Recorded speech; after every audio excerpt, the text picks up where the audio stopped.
Why are dashcams becoming so popular? Quite simply, you can't argue with video proof.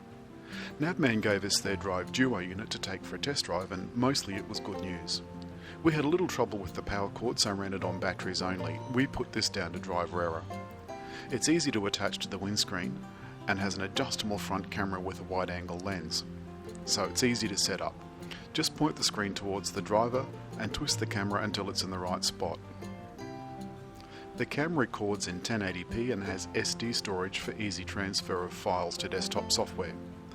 The $279 unit combines both SatNav and DashCam in a single widescreen device. There's a rear camera too for $139. And we'll show you why that's essential at the end of the video.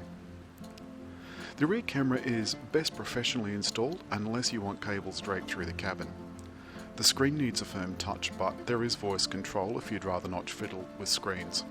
Like most voice controls though, it can be temperamental.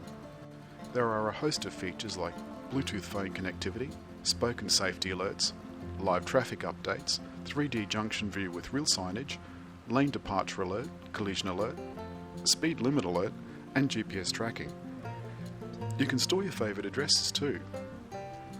Calls can be handled hands-free, which instantly brings a car of any vintage into the 21st century.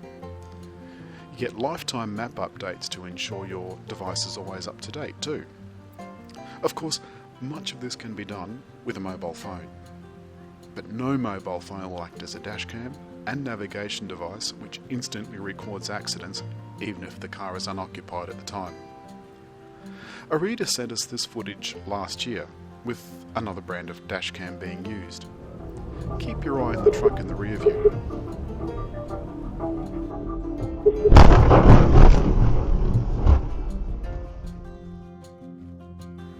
And that is why a dashcam with a rear view camera is not only a good idea, but it's essential. Don't forget, subscribe.